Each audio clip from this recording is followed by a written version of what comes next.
नमस्कार, मी प्रतिभा चंद्रन आणि तुम्ही बघत आहात नवराष्ट्रचा विशेष कार्यक्रम सत्ताकारण.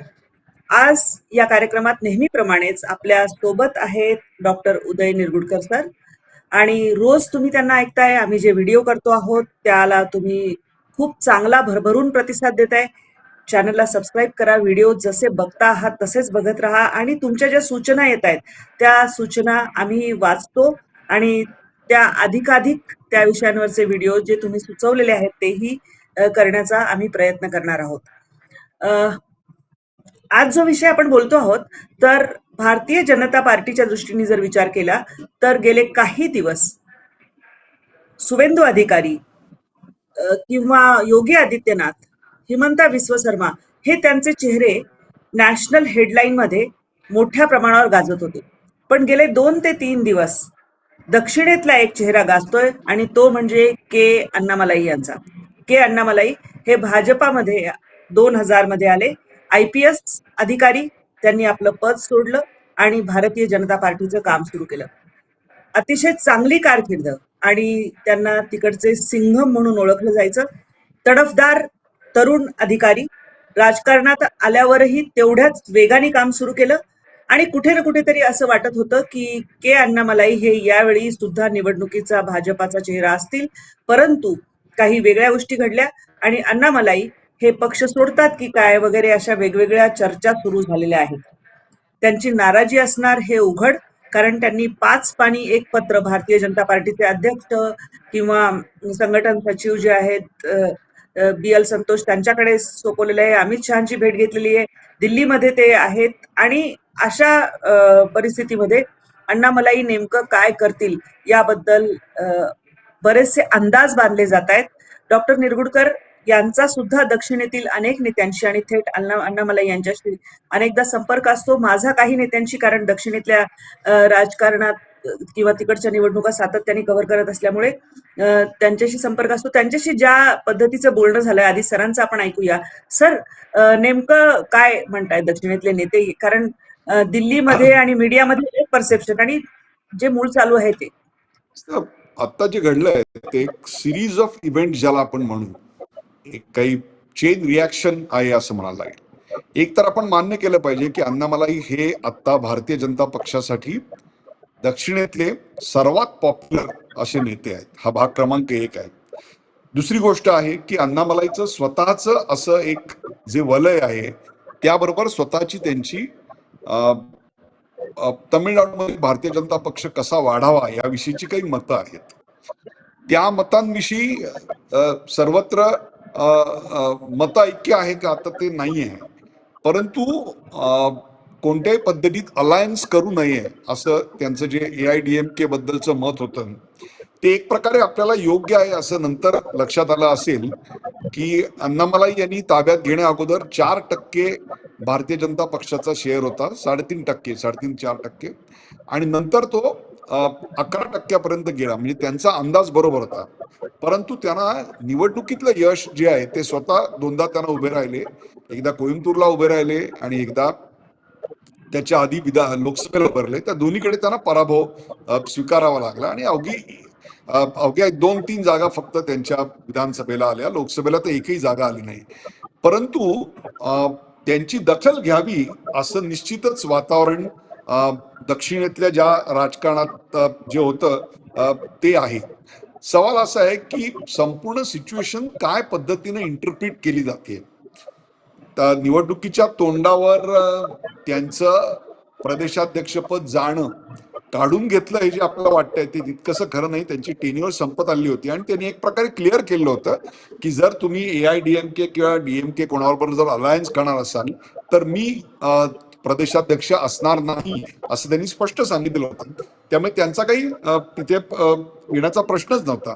किंबहुना लोकसभेचा प्रचार टिपेला गेल्यानंतर एक प्रकारे प्रचारातून ते गायब झाले होते आणि ते नंतर दिसले कुठे तर अमेरिकेमध्ये एक कोर्स करायला गेलेले होते. अर्थात त्याच्याविषयी विविध प्रकारच्या गोष्टी बोलल्या जात आहेत. आता त्याविषयी काही भाष्य करण्यात अर्थ नाहीये. परंतु तो त्यांनी कोर्स केल्यानंतर ते काही काळ नेपाळमध्ये होते असं बोललं जातं. ते नेमके कशा करता होते, काय होते, याविषयी देखील काही अटकळी व्यक्त केल्या जातात, पण त्याच्याविषयी मी आता काही बोलत नाही. एक मात्र गोष्ट नक्की, की जनतेशी नाळ जोडलेला असा हा नेता आहे. मला एक प्रसंग आठवतोय, आणि तो म्हणजे अण्णा युनिव्हर्सिटीमध्ये एक बलात्काराची केस झाली होती. आणि त्या बलात्काराच्या केसच्या वेळेला या माणसाला ना बरोबर चर्चेत कसं राहायचं, हेडलाईन्स कशा घ्यायच्या, ऑप्टिक्स कसे मिळवायचे, टीआरपी कसा मिळवायचा, याचा पूर्ण अंदाज आहे. या माणसाने ते जे कोडे मारून घेतात ना, तसे 6 कोडे स्वतःला मारून घेतलेले होते त्या कॅम्पसमध्ये उघड्या अंगाने, आणि एक प्रकारे त्याला मोठी प्रसिद्धी मिळाली होती. याच्या आधी देखील त्यांनी सर्व 234 मतदारसंघ जे आहेत त्याच्यामध्ये त्यांनी पदयात्रा काढलेली होती, आणि ती पदयात्रा अत्यंत यशस्वी झालेली होती. त्यामुळे प्रथम त्यांना खूप महत्व दिलं गेलं, नंतर त्यांना साईडलाईन केलं गेलं, आणि त्यामुळे त्यांनी एक प्रकारे असा एक निर्णय घेतला की आपण एक वेगळा सोशल आउटफिट चालू करावा, not necessary a political party as such, परंतु अशा प्रकारची भूमिका त्यांनी मांडली. आणि तुम्ही म्हणलात त्याप्रमाणे त्या संदर्भातली आपली भूमिका मांडण्याकरता त्यांनी 5 पानी पत्र लिहिलं. आणि this is where we are at this point of time. जेव्हा आपण हा कार्यक्रम रेकॉर्ड करतोय 3 जूनला संध्याकाळी 5 वाजता, त्यावेळेला ही परिस्थिती आहे. अगदी बरोबर आहे. एक तर अण्णामलाई यांचं आपण लोकसभेच्या काळी ज्या म्हणजे त्या निवडणुकांच्या वेळी ज्या झंझावाताप्रमाणे त्यांनी प्रचार केला, दक्षिणेतल्या 2 नेत्यांची प्रचंड चर्चा झाली. एक म्हणजे अण्णामलाई यांची, ज्या सोशल मीडियावर पण खूप चर्चा झाली. त्यांनी ज्या पद्धतीने तिथे अक्षरशः तमिळनाडू मधलं राज्य पिंजून काढलं होतं. दुसरे माधवी लता पण होत्या, काही त्यांचा लिमिटेड त्या पण हेडलाईन्स मध्ये होत्या. पण अण्णामलाईंची आपण आज जेव्हा चर्चा करतो आहोत, तेव्हा भारतीय जनता पार्टीच्या दृष्टीने जर विचार केला तर ते तसे संघाच्या केडरमधून आलेले कार्यकर्ता आहे असं म्हणता येणार नाही. ते पक्षात आल्यानंतर इतक्या लवकर आणि इतक्या तरुण वयामध्ये त्यांना ज्या पद्धतीचं पद देण्यात आलं, प्रदेशाध्यक्ष पदाचं, ते सुद्धा त्यांना लगेचच देण्यात आलं. म्हणजे अनेक नेते राज्यातले असतील, पण अण्णामलाई यांना पद देण्यात आलं. त्यांच्याकडे बरेच अधिकार होते आणि त्यांनी पक्षाचं एक वातावरण ज्याला म्हणता येईल ते चांगलं निर्माण केलेलं होतं. अर्थात वोट पर्सेंटेज मध्ये ते किती परावर्तित होणं आणि त्याच्यानंतर त्याचं सीट्स येणं हा भाग वेगळा. पण आज आताच्या घडीला अण्णामलाई नाराज आहेत हे जाणवत होतं. आताच्या घडीला काय वाटतंय सर, की पुढची भूमिका अण्णामलाईंसाठी मला काय असेल? हे हे असं मी पहिल्यांदा भारतीय जनता पक्षामध्ये पाहतोय, की एखादी व्यक्ती भारतीय जनता पक्षातून जायची गोष्ट करते, आणि त्याला अशा प्रकारे पक्षाचे अध्यक्ष भेटतात, अमित शहा माजी अध्यक्ष भेटतात, आणि त्याच्यानंतर त्यांना दिल्लीत राहायला सांगितलं जातं. हे सगळं यापूर्वी कधी झालेलं नव्हतं, आणि याचं कारणच हे आहे की दिस मॅन इज एक्स्ट्रीमली पॉप्युलर. मला आठवतंय अण्णा विद्यापीठामध्ये एक बलात्काराची केस झाली होती. त्यावेळेला उघड्या अंगाने स्वतःच्या पाठीवर कोडे मारून घेतले होते. या माणसाला न्यूज, हेडलाईन वगैरे या गोष्टी अत्यंत बारकाईने कळतात. आपला कनेक्ट वाढवण्याकरता त्यांनी मेरी मिट्टी मेरा देश असं काहीतरी नावाची एक कॅम्पेन केली होती. मला नक्की नाव आता आठवत हा नाही. सर, नाही, मेरी मिट्टी मेरे लोग. राईट, एन्न मना एन्न मुळे, म्हणजे तमिळमध्ये हा, ज्याला मेरी मिट्टी माझी मेरी भूमी माझे लोक असं. हा, मेरी मिट्टी मेरी लोक असं आहे. दुसरी गोष्ट अशी आहे की भारतीय जनता पक्ष किंवा राष्ट्रीय स्वयंसेवक संघ यांची जी कोअर आयडिओलॉजी आहे हिंदुत्वाची, त्याच्यापासून ते कुठेतरी दूर गेलेले नाहीयेत. ती त्यांनी इंटॅक्ट ठेवलेली आहे. त्याच्याविषयी आपल्याला काही मतभेद आहेत असं त्यांनी काही सांगितलेलं नाहीये. झालेलं असं आहे की how do you interpret the Tamil Nadu politics as of now.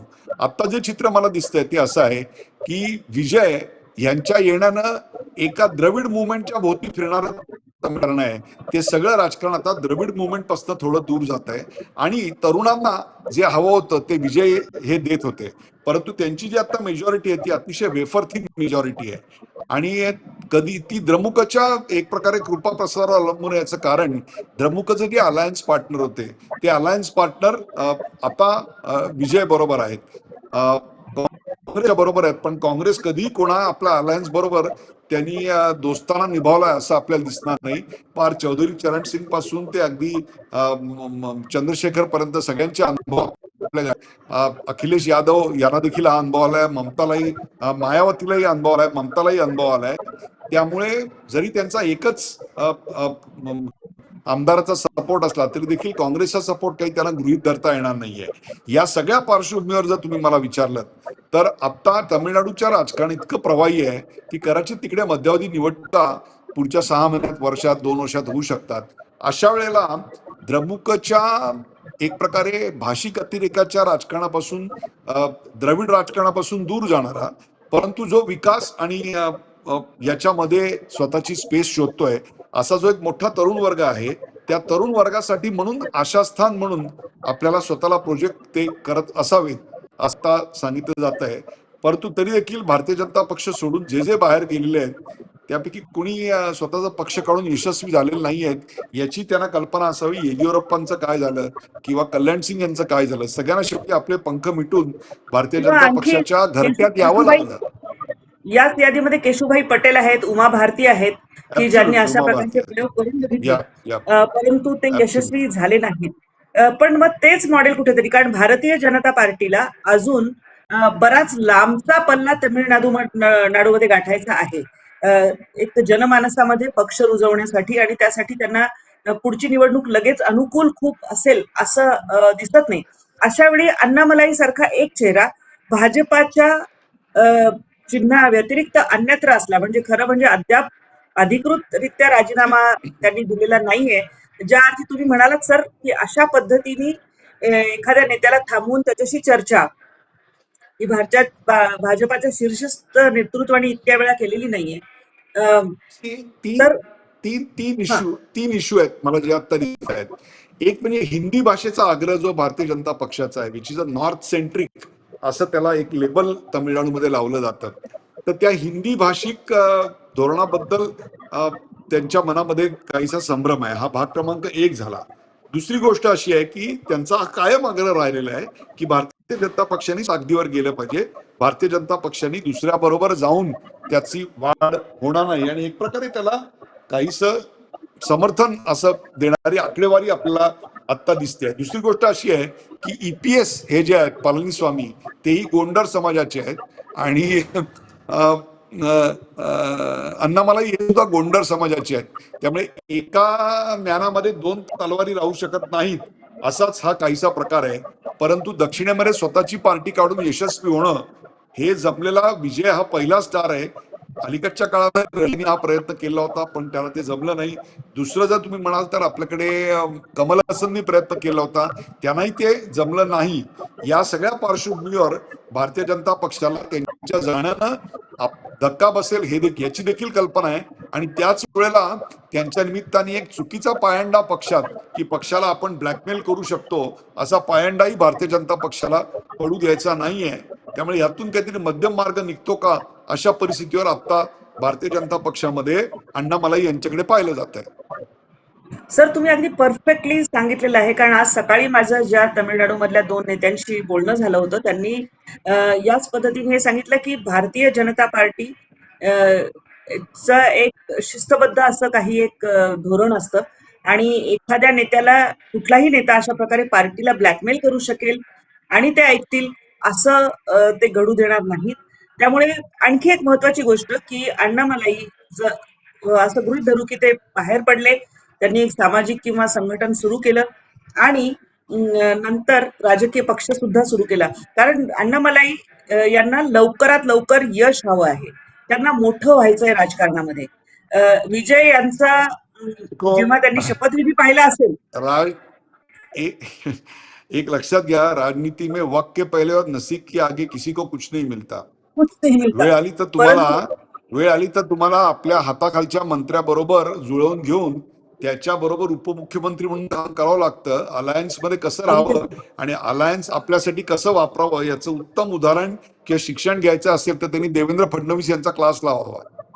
Sir कुठे ना कुठेतरी अण्णामलाईंना आजच्या घडीला जर आपण विचार केला तर टीव्हीकेला जे यश निवडणुकीमध्ये मिळालं आहे, त्यानंतर असं वाटत असणार की या विजयाचा कदाचित मी सुद्धा मानकरी ठरू शकलो असतो. ही शक्यता एक आपण बघितली पाहिजे. आणि दुसरी गोष्ट महत्वाची अशी की 2024 मध्ये त्यांचा जो एक व्हिडिओ होता तो व्हायरल होतोय, आणि त्या व्हिडिओमध्ये त्यांनी जे स्ट्रॅटेजी सांगितली होती ती कुठे ना कुठेतरी जमिनीवर आपल्याला असं दिसतंय की आज 2026च्या निवडणुकीनंतर आलेली आहे तशा पद्धतीची. अर्थात तसंच झालं असतं असं म्हणणं धाडसाचं ठरेल. पण तरी सुद्धा माणूस आहे, स्वभाव आहे आणि आपण देवेंद्रजींचं उदाहरण देतो. देवेंद्रजींनी संघापासून काम केलेलं आहे. मला मला मला एक इथे सांगावं असं वाटतं, दिस इज हाऊ बीजेपी हे प्रत्यक्षामध्ये होत असतात. अपेक्षाभंग हे प्रत्येक पक्षामध्ये होत असतात. सवाल आहे की पक्षाचं नेतृत्व कोणत्या बाबतीत कणखर आहे आणि कोणत्या बाबतीत लवचिक आहे. भारतीय जनता पक्षाचं नेतृत्व आणि संपूर्ण ग्रीव्हन्स हँडलिंग सिस्टीम जी आहे ती किती परफेक्ट आहे बघा. आता या क्षणाला सुद्धा पक्ष सोडणं हे सोपं नाही याची जाणीव अण्णामलाईनं झालेली असेल आणि अण्णामलाई सारख्या माणसाला आपण गमावू देणं आता परवडणार नाही याची जाणीव पक्षाला देखील झाली असेल. परंतु यातली जी डिग्निटी मेंटेन केली पक्षाने ती अत्यंत महत्वाची आणि हे इतर पक्षांना शिकण्यासारखं आहे. मध्य प्रदेशामध्ये असेच वाद हे ज्योतिरादित्य सिंधिया आणि पक्ष नेतृत्व यांच्यामध्ये होते. राजस्थानमध्ये असेच वाद राजेश पायलट आणि त्यांच्यामध्ये होते. परंतु आपण पाहिलं असेल की महाराष्ट्रामध्ये राजस्थानमध्ये अशा सगळ्या ठिकाणी फार मोठ्या प्रमाणावर काँग्रेसचे कार्यकर्ते आणि नेते सोडून भारतीय एखाद्या पक्षात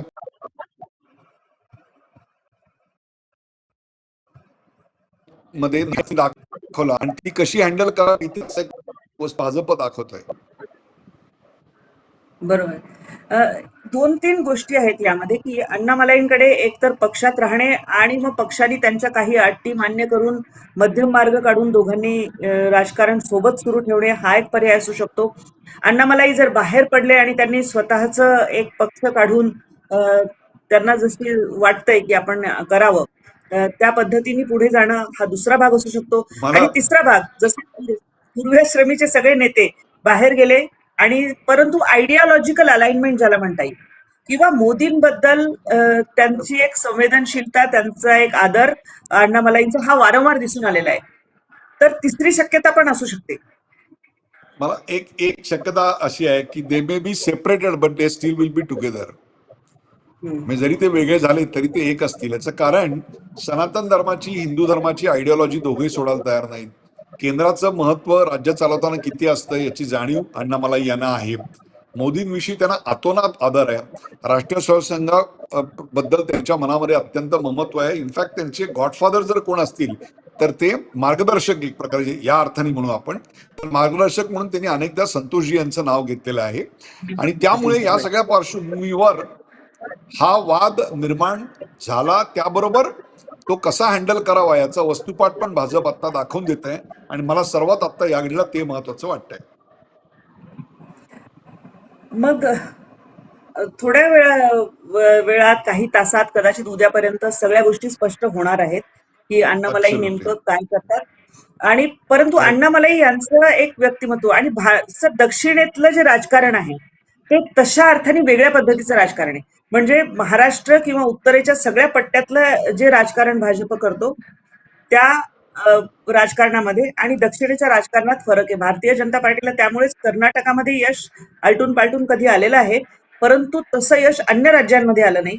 याला कारण त्या त्या राज्याचा जो एक वेगळा बाज असतो किंवा व्यक्ती केंद्रित पक्ष ही तमिळनाडूची नेहमीच खासियत राहिलेली आहे आपण जर बघितलं आतापर्यंतच्या इतिहासामध्ये. आणि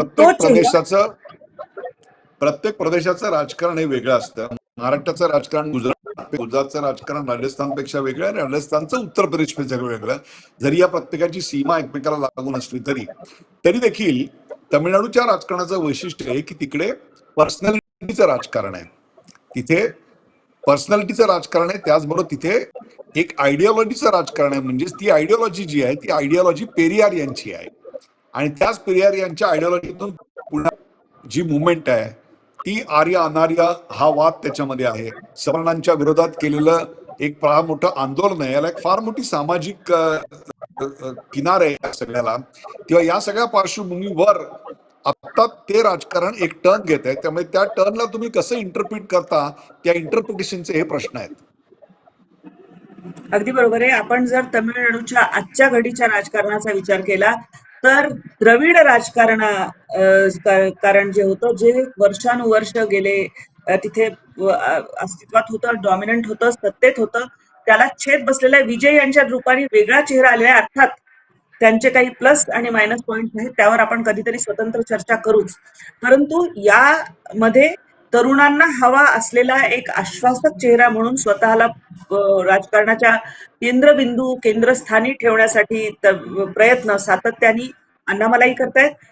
हा पक्ष म्हणजे हा जो प्रश्न तमिळनाडूमध्ये आता निर्माण झालेला आहे, त्याला भारतीय जनता पार्टी आपल्या पद्धतीने संयमाने हाताळते आहे. अण्णामलाई यामध्ये नेमकी काय भूमिका घेतात? का भारतीय जनता पार्टी आपला प्लॅन बी म्हणून अण्णामलाईंना स्वतंत्र पक्ष काढायला एक प्रकारे पाठबळ देतात? हे निश्चित पाहण्यासारखं असेल.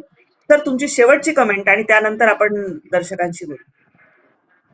मला असं वाटतं की तमिळनाडूचं राजकारण एका टप्प्यावर आलेलं आहे आणि त्याच्यामध्ये अण्णामलाई यांच्या राजकीय पुनरागमनाची एक प्रकारे स्टेज सेट झालंय. फक्त ते पुनरागमन हे भारतीय जनता पक्षाच्या मखरात होत आहे, त्या भारतीय जनता पक्षाच्या मखराबाहेर होत आहे, एवढंच फक्त आता बघायचं. कोर आयडिओलॉजी, सनातनची आयडिओलॉजी, विकासाची आयडिओलॉजी, मोदी प्रेम हे सगळं कायम आहे. तुम्हाला याबद्दल काय वाटतं? तुमची मतं अवश्य कळवा आणि व्हिडिओ लाईक करा, जास्तीत जास्त शेअर करा, चॅनलला सबस्क्राईब करायला विसरू नका. अशी पुन्हा एकदा विनंती करत मी डॉक्टर निरगुडकर सर यांच्यासह आपली आजच्या एपिसोडमध्ये रजा घेते. धन्यवाद. धन्यवाद.